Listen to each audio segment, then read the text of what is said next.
BA 5ನೇ semester ಎಲ್ಲ ವಿದ್ಯಾರ್ಥಿಗಳಿಗೆ ಈ ಒಂದು ವಿಡಿಯೋಗೆ ಪ್ರೀತಿಯ ಸ್ವಾಗತ.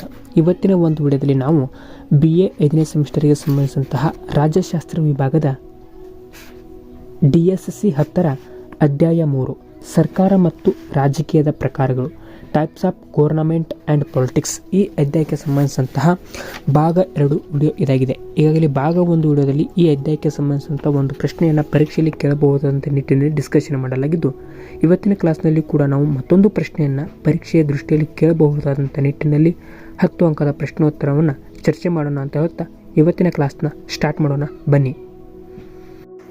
10 ಅಂಕದ ಪ್ರಶ್ನೆ ನಂಬರ್ 2.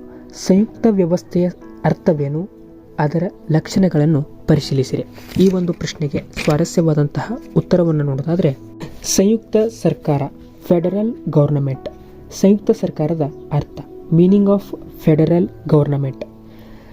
ಕೇಂದ್ರ ಮತ್ತು ರಾಜ್ಯ ಎಂಬ 2 ಬಗೆಯ ಸರ್ಕಾರಗಳ ಅಸ್ತಿತ್ವದಲ್ಲಿರುವ ವ್ಯವಸ್ಥೆಯನ್ನು ಸರಳಾರ್ಥದಲ್ಲಿ ಸಂಯುಕ್ತ ಅಥವಾ ಒಕ್ಕೂಟ ಸರ್ಕಾರ ವ್ಯವಸ್ಥೆ ಎನ್ನಬಹುದು. ರಾಷ್ಟ್ರ ಮಟ್ಟದಲ್ಲಿ ಒಂದೇ ಕೇಂದ್ರ ಸರ್ಕಾರ ಮತ್ತು ಆಯಾ ಪ್ರಾದೇಶಿಕ ಮಟ್ಟದಲ್ಲಿ ಹಲವು ರಾಜ್ಯ ಸರ್ಕಾರಗಳು ಏಕಕಾಲದಲ್ಲಿ ಕಾರ್ಯಾಚರಿಸುವ ವ್ಯವಸ್ಥೆ ಇದಾಗಿರುತ್ತದೆ. ವಿಶಾಲಾರ್ಥದಲ್ಲಿ ಸಂವಿಧಾನದಿಂದ ಅಧಿಕಾರವನ್ನು ಹಂಚಲ್ಪಟ್ಟಿರುವ ಸ್ವತಂತ್ರವಾಗಿ ತಮ್ಮ ಕ್ಷೇತ್ರದಲ್ಲಿ ಕಾರ್ಯಾಚರಿಸುವ ಕೇಂದ್ರ ಮತ್ತು ರಾಜ್ಯ ಎಂಬ 2 ಬಗೆಯ ಸರ್ಕಾರಗಳು ಅಸ್ತಿತ್ವದಲ್ಲಿರುವ ರಾಜಕೀಯ ವ್ಯವಸ್ಥೆಯೇ ಸಂಯುಕ್ತ ಸರ್ಕಾರವೆನಿಸಿದೆ. ಇಲ್ಲಿ ಇಡೀ ದೇಶಕ್ಕೆ ರಾಷ್ಟ್ರೀಯ ವ್ಯವಹಾರಗಳನ್ನು ನೋಡಿಕೊಳ್ಳುವ ಒಂದೇ ಕೇಂದ್ರ ಸರ್ಕಾರವಿದ್ದು, ಆಯಾ ಪ್ರಾದೇಶಿಕ ವ್ಯವಹಾರಗಳನ್ನು ನಿರ್ವಹಿಸುವ ಹಲವು ರಾಜ್ಯ ಸರ್ಕಾರಗಳು ಸಂವಿಧಾನದಿಂದಲೇ ಅಧಿಕಾರವನ್ನು ಪಡೆದಿರುತ್ತವೆ. ಕೇಂದ್ರ ಸರ್ಕಾರವು ರಾಷ್ಟ್ರವ್ಯಾಪ್ತಿ ಮತ್ತು ರಾಜ್ಯ ಸರ್ಕಾರಗಳು ಆಯಾ ಪ್ರಾದೇಶಿಕ ವ್ಯಾಪ್ತಿ ಸ್ವತಂತ್ರವಾಗಿ ತಮ್ಮ ಅಧಿಕಾರವನ್ನು ಚಲಾಯಿಸುತ್ತವೆ. ಆದ್ದರಿಂದ AVDIC ರಾಷ್ಟ್ರೀಯ ಸೌಖ್ಯತೆ ಮತ್ತು ಪ್ರಾದೇಶಿಕ ಹಕ್ಕುಗಳನ್ನು ಸಂಯುಕ್ತ ಸರ್ಕಾರ ವ್ಯವಸ್ಥೆ ರಕ್ಷಿಸಬಲ್ಲದು ಎಂದು ಅಭಿಪ್ರಾಯ ವ್ಯಕ್ತಪಡಿಸಿದ್ದಾರೆ. ಇನ್ನು ಮುಂದುವರಿದು ಸಂಯುಕ್ತ ಸರ್ಕಾರದ ಲಕ್ಷಣಗಳು, ಫ್ಯೂಚರ್ಸ್ ಆಫ್ ಫೆಡರಲ್ ಗವರ್ನಮೆಂಟ್. ಲಕ್ಷಣ 1. 2 ಬಗೆಯ ಸರ್ಕಾರಗಳು. ಸಾಮಾನ್ಯವಾಗಿ ಸಂಯುಕ್ತ ಸರ್ಕಾರ ವ್ಯವಸ್ಥೆಯಲ್ಲಿ ಕೇಂದ್ರ ಸರ್ಕಾರ ಮತ್ತು ರಾಜ್ಯ ಸರ್ಕಾರಗಳು ಎಂಬ 2 ಬಗೆಯ ಸರ್ಕಾರಗಳಿರುತ್ತವೆ. ಇಡೀ ದೇಶಕ್ಕೆ ಒಂದೇ ಕೇಂದ್ರ ಸರ್ಕಾರವಿದ್ದು ಅದನ್ನು ರಾಷ್ಟ್ರೀಯ ಸರ್ಕಾರವೆಂದು ಕರೆಯಲಾಗುತ್ತದೆ. ಇನ್ನೊಂದೆಡೆ ಆಯಾ ಭೌಗೋಳಿಕ ಘಟಕಕ್ಕೆ ಅಥವಾ ಪ್ರದೇಶಕ್ಕೆ ಸಂಬಂಧಿಸಿದ ಅನೇಕ ರಾಜ್ಯ ಸರ್ಕಾರವಿದ್ದು ಬೇರೆ ಬೇರೆ ದೇಶಗಳಲ್ಲಿ ಅವುಗಳನ್ನು ಭಿನ್ನವಾದ ಹೆಸರಿನಿಂದ ಗುರುತಿಸಲಾಗುತ್ತದೆ. ಒಟ್ಟಾರೆ ಕೇಂದ್ರ ಮತ್ತು ರಾಜ್ಯ ಎಂಬ 2 ಬಗೆಯ ಸರ್ಕಾರಗಳು ಸಂಯುಕ್ತ ವ್ಯವಸ್ಥೆಯ ಅಗತ್ಯಾಂಶ ಎನಿಸಿದೆ. ಲಕ್ಷಣ 2.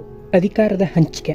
ಸಂಯುಕ್ತ ಸರ್ಕಾರ ವ್ಯವಸ್ಥೆಯಲ್ಲಿರುವ ಕೇಂದ್ರ ಹಾಗೂ ರಾಜ್ಯ ಸರ್ಕಾರಗಳ ನಡುವೆ ಸಂವಿಧಾನದಿಂದಲೇ ಅಧಿಕಾರ ಹಂಚಿಕೆ ಕಂಡುಬರುತ್ತದೆ.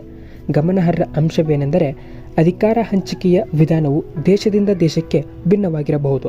ಉದಾಹರಣೆ, ಅಮೆರಿಕಾದಲ್ಲಿ ಕೇಂದ್ರ ಸರ್ಕಾರಕ್ಕೆ ಸಂವಿಧಾನದಲ್ಲಿ ನಿಗದಿಯಾದ ಅಧಿಕಾರಗಳಿದ್ದು ಉಳಿದೆಲ್ಲ ಅಧಿಕಾರಗಳನ್ನು ರಾಜ್ಯಗಳು ಪಡೆದಿರುತ್ತವೆ. ಅಂತೆಯೇ ಕೆನಡಾದಲ್ಲಿ ರಾಜ್ಯಗಳ ಅಧಿಕಾರವನ್ನು ನಿಗದಿಪಡಿಸಲಾಗಿದ್ದು ಉಳಿದೆಲ್ಲ ಅಧಿಕಾರಗಳನ್ನು ಕೇಂದ್ರ ಪಡೆದಿರುತ್ತದೆ. ಮುಂದುವರೆದು ಆಸ್ಟ್ರೇಲಿಯಾದಲ್ಲಿ ಕೇಂದ್ರ ಮತ್ತು ರಾಜ್ಯಗಳ ಸಮಾನ ಅಧಿಕಾರವನ್ನು ಪಡೆದಿರುವ ಸಮವರ್ತಿ ಪಟ್ಟಿಯನ್ನು ಅಳವಡಿಸಲಾಗಿದ್ದು ಕೇಂದ್ರದ ಅಧಿಕಾರಗಳನ್ನು ಪ್ರತ್ಯೇಕವಾಗಿ ನಿಗದಿಪಡಿಸಿ ಉಳಿದೆಲ್ಲ ಅಧಿಕಾರಗಳನ್ನು ರಾಜ್ಯಗಳಿಗೆ ಒದಗಿಸಲಾಗಿದೆ.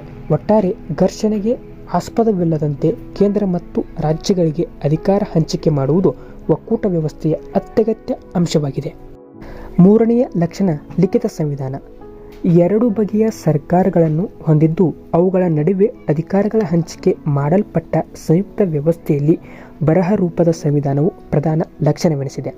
ಉದಾಹರಣೆ, ಭಾರತ ಸಂವಿಧಾನವು ಬರಹ ರೂಪದ ಸಂವಿಧಾನವಾಗಿದ್ದು ಕೇಂದ್ರ ಮತ್ತು ರಾಜ್ಯ ಸರ್ಕಾರಗಳ ಅಧಿಕಾರವನ್ನು ಪ್ರತ್ಯೇಕವಾಗಿ ಪಟ್ಟಿಯು ಸಂಕ್ಷಿಪ್ತವಾಗಿ ನಮೂದಿಸಿದ್ದು ಅಸ್ತಿತ್ವದಲ್ಲಿರುವ 2 ಸರ್ಕಾರಗಳ ಅಧಿಕಾರ ವ್ಯಾಪ್ತಿಯ ಗೊಂದಲ ಅಥವಾ ಸಂಶಯಗಳಿಂದ ಮುಕ್ತವಾಗಿರಲು ಸಂಯುಕ್ತ ಸರ್ಕಾರ ವ್ಯವಸ್ಥೆಗೆ ಲಿಖಿತ ಸಂವಿಧಾನ ಅತ್ಯಗತ್ಯವೆನಿಸಿದೆ. ಜೊತೆಗೆ ಲಿಖಿತ ಸಂವಿಧಾನವು 2 ಸರ್ಕಾರಗಳ ನಡುವಿನ ಶಾಸನೀಯ, ಆಡಳಿತಾತ್ಮಕ ಮತ್ತು ಹಣಕಾಸಿನ ಸಂಬಂಧಗಳನ್ನು ಬರಹ ರೂಪದಲ್ಲಿ ವಿವರಿಸಬೇಕಾಗಿರುತ್ತದೆ. 4ನೆಯ ಲಕ್ಷಣ, ಕಠಿಣ ತಿದ್ದುಪಡಿ ವಿಧಾನ. ಕೇಂದ್ರ ಅಥವಾ ರಾಜ್ಯ ಸರ್ಕಾರಗಳು ಅನಿಯಂತ್ರಿತ ಸಂವಿಧಾನ ತಿದ್ದುಪಡಿ ಅಧಿಕಾರವನ್ನು ಪಡೆದರೆ ಸಂಯುಕ್ತ ಸರ್ಕಾರ ವ್ಯವಸ್ಥೆಗೆ ಧಕ್ಕೆಯಾಗುತ್ತದೆ. ಹೀಗಾಗಿ ಕಠಿಣ ತಿದ್ದುಪಡಿಯು ಸಂಯುಕ್ತ ವ್ಯವಸ್ಥೆಯ ಪ್ರಧಾನ ಲಕ್ಷಣವೆನಿಸಿದೆ. ಈ ನಿಟ್ಟಿನಲ್ಲಿ ಸಂಯುಕ್ತ ಸರ್ಕಾರ ವ್ಯವಸ್ಥೆಯನ್ನುಳ್ಳ ಅಮೆರಿಕವು ಜಗತ್ತಿನಲ್ಲಿಯೇ ಅತ್ಯಂತ ಕಠಿಣ ಸಂವಿಧಾನ ತಿದ್ದುಪಡಿ ವಿಧಾನವನ್ನು ಅಳವಡಿಸಿಕೊಂಡಿದೆ.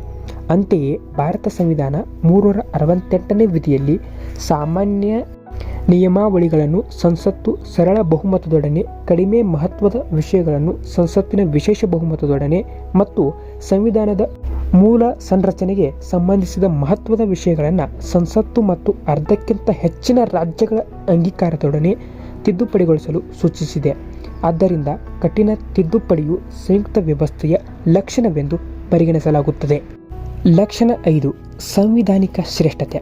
ಸಂಯುಕ್ತ ಸರ್ಕಾರ ವ್ಯವಸ್ಥೆಯಲ್ಲಿ ಕೇಂದ್ರ ಮತ್ತು ರಾಜ್ಯ ಸರ್ಕಾರಗಳು ಅಧಿಕಾರವನ್ನು ಸಂವಿಧಾನದಿಂದಲೇ ಪಡೆದಿರುತ್ತವೆ. ಜೊತೆಗೆ ಸಂವಿಧಾನಬದ್ಧವಾಗಿ ತಾವು ಪಡೆದಿರುವ ಅಧಿಕಾರವನ್ನು ಎರಡೂ ಸರ್ಕಾರಗಳು ಚಲಾಯಿಸುತ್ತವೆ. ಕೇಂದ್ರ ಅಥವಾ ರಾಜ್ಯ ಸರ್ಕಾರಗಳ ಸಂವಿಧಾನ ಬಾಹಿರವಾಗಿ ಆಡಳಿತ ನಡೆಸಲಾರವು.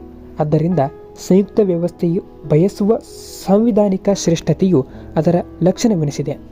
ಲಕ್ಷಣ 6 ಸ್ವತಂತ್ರ ನ್ಯಾಯಾಂಗ. ಸಂಯುಕ್ತ ವ್ಯವಸ್ಥೆಯೊಂದರ ಸಂವಿಧಾನದ ರಕ್ಷಕನಂತೆ ನ್ಯಾಯಾಂಗ ಕಾರ್ಯಾಚರಿಸುತ್ತದೆ. ಜೊತೆಗೆ ಸಂವಿಧಾನವನ್ನು ಅರ್ಥೈಸಿ ಕೇಂದ್ರ ಮತ್ತು ರಾಜ್ಯಗಳ ನಡುವೆ ಹೊಂದಾಣಿಕೆಯನ್ನು ನ್ಯಾಯಾಂಗವು ಸ್ಥಾಪಿಸಲು ಶ್ರಮಿಸುತ್ತದೆ. ಯಾವುದೇ ಪೂರ್ವಾಗ್ರಹವಿಲ್ಲದೆ ವಿವಾದಗಳ ಇತ್ಯರ್ಥವು ನ್ಯಾಯಾಂಗದ ಜವಾಬ್ದಾರಿ ಎನಿಸುತ್ತದೆ.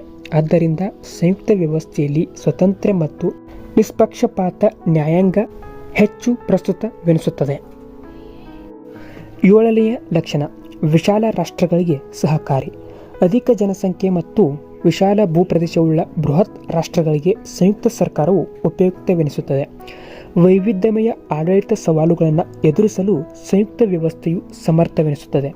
ರಾಷ್ಟ್ರೀಯ ಮಹತ್ವವುಳ್ಳ ವಿಚಾರಗಳನ್ನು ಕೇಂದ್ರ ಸರ್ಕಾರ ಮತ್ತು ಪ್ರಾದೇಶಿಕ ಮಹತ್ವವುಳ್ಳ ವಿಚಾರಗಳನ್ನು ರಾಜ್ಯ ಸರ್ಕಾರಗಳು ನಿರ್ವಹಿಸುವ ಮೂಲಕ ವಿಶಾಲ ರಾಷ್ಟ್ರಗಳ ಆಡಳಿತದ ನಿರ್ವಹಣೆಯನ್ನು ಈ ಸರ್ಕಾರವು ಸುಲಭಗೊಳಿಸುತ್ತದೆ ಎಂಬುದು ಇಷ್ಟು ಸಂಯುಕ್ತ ಸರ್ಕಾರದ ಪ್ರಧಾನ 7 ಲಕ್ಷಣಗಳನ್ನು ನಾವು ಸ್ವಾರಸ್ಯಪೂರ್ಣವಾಗಿ ಚರ್ಚೆ ಮಾಡಲಾಗಿದ್ದು, ಇಷ್ಟು ಇವತ್ತಿನ ಕ್ಲಾಸ್ನಲ್ಲಿ ಈ ಒಂದು 10 ಅಂಕದ ಪ್ರಶ್ನೆಗೆ ಸ್ವಾರಸ್ಯವಾದಂತಹ ಉತ್ತರವಾಗಿತ್ತು ಅಂತ ಹೇಳುತ್ತಾ ಮತ್ತೆ ಮುಂದಿನ ಕ್ಲಾಸ್ನಲ್ಲಿ ಮತ್ತೊಂದು ಪ್ರಶ್ನೆಯೊಂದಿಗೆ ಮತ್ತೆ ಭೇಟಿಯಾಗೋಣ. ಅಲ್ಲಿವರೆಗೂ ಎಲ್ಲರಿಗೂ ನಮಸ್ಕಾರ. ಜೈ ಹಿಂದ್, ಜೈ ಕರ್ನಾಟಕ ಮಾತೆ.